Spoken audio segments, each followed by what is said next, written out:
Welcome to Rebel Life Boxing, where I talk boxing and anything in between. Make sure to catch new videos daily at 9 a.m., 9:30 a.m., 1 p.m., and 5 p.m. Also catch an early bird video weekdays at 6 a.m. Support the channel, and thanks for watching. And today, I had some time to sit back and actually watch a lot of David Benavidez fights. I watched the Ronald Ellis fight again. I love that fight. I watched it about 5-6 times already since the shit came on. Showtime, was it Showtime it was on? I think it was Showtime, right?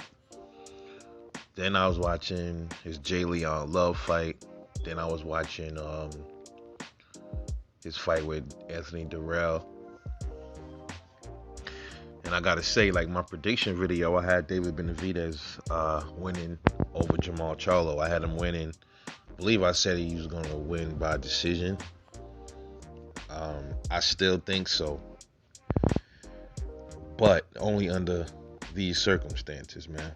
Because after going back and looking at his fights, and then I watched a couple of Jermall Charlo fights, I think I would have to say the only way David Benavidez will win that fight is on the cards, actually, would be under conditions. I have to put a condition on that, bro, because like everybody already been saying, there are some things in his game that he definitely has holes in, and he has to fix them going into a Jermall Charlo fight.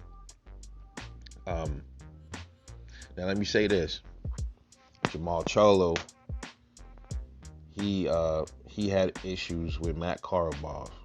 He even had issues with Sergey Derevyanchenko, and he went the distance with both of them, right? So this is another thing. They say it comes down to, with these dudes with power, lately they haven't been getting people out. And that goes for, I'm talking about get him out. When I mean get him out, I'm talking about get him out early, get him out. And these are power punches, and I'm talking about both of them. I'm talking about David Benavidez and Jermall Charlo. Both of their last two fights, they haven't been getting people out of there, right? Like, I mean, the way power punches, the way people expect them to get them out. Like, oh, get them out of there within 5 rounds or something like that. They both haven't been doing that lately. So, I had to reassess some things today.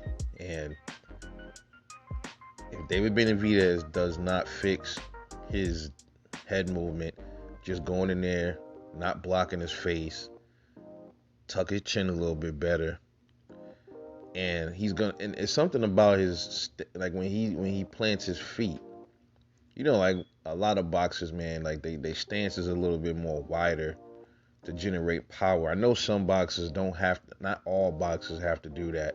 Some boxers just are naturally strong up at the top, and they can just whip it, and they can just still just slam a punch into you, and then lights out. But I was watching the Ellis fight, and I'm like, all right, he should have got Ellis out of there, right? You figure the way he was punching on him, and this is a guy with punching power in David Benavidez. And I didn't even see Ronald Ellis wobble. I didn't even see him dazed. Now that gives credit to Ronald Ellis. That gives credit to his chin, his grit. That gives credit to that. But if you're a power puncher, man, you're supposed to, be at least wobbling dudes, man. I don't even think Derevyanchenko was wobbled by Charlo either. I know Matt Karabov was wobbled in that fight.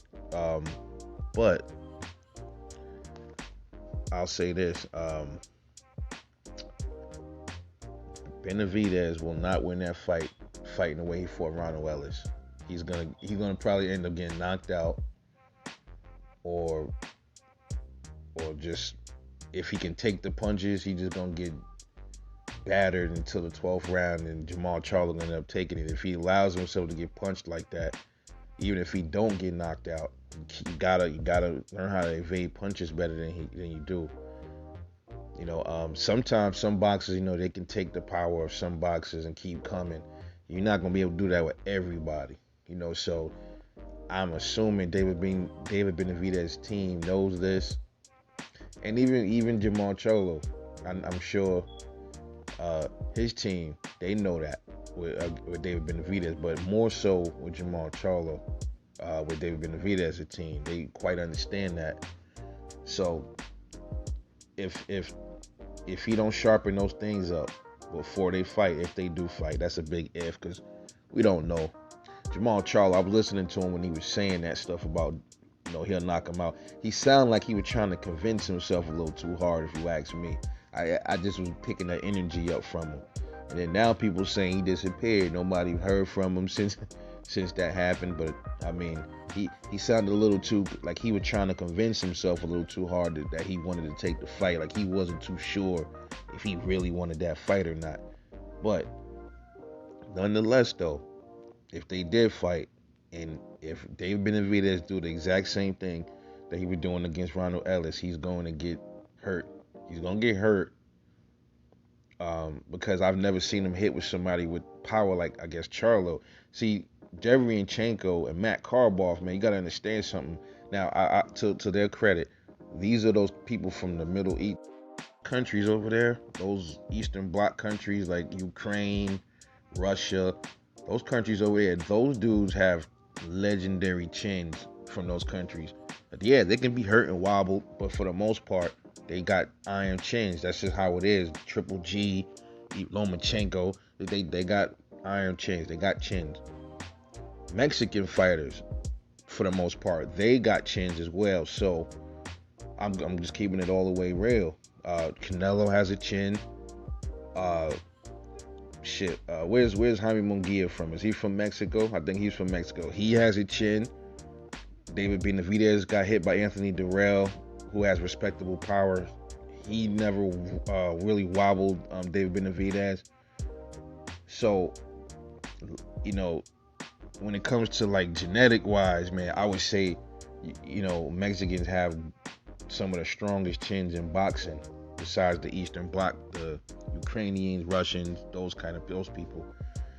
So you can put that into consideration too. Maybe David Benavidez can take a punch from Charlo, and then if he can, that's another thing. That's why this fight is kind of difficult to kind of predict, because if David Benavidez can take Jermall Charlo's power, Jermall Charlo's in for a long night. He possibly he can be in trouble. I don't think David Benavidez is gonna knock out Charlo though, and I think that if Benavidez fights the way he did, there's a possibility he can get knocked out.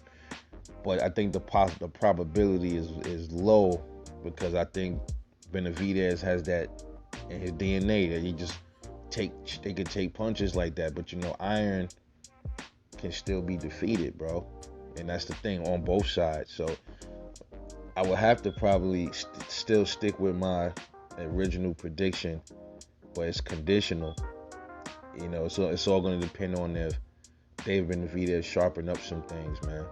It's defense, man. Everything else is great with him. He got impeccable speed. He got great power. He just got to work on that head movement, evading punches much better. And I think he also they got to work a little bit on his foot positioning. Sometimes I be looking at him. Sometimes it look like he want to, like if he stand, like if somebody crack him the right way, he just gonna go off, like just gonna knock him down. He already been down before, so I still got him winning off just off punch volume. I can see that, but that all it still has to all mingle in with him moving around more. You gotta have the punch volume, but he gotta also start moving around. You gotta add different elements to it in order to pull that off. You can, you got to be careful with them flurries. Those flurries he be doing.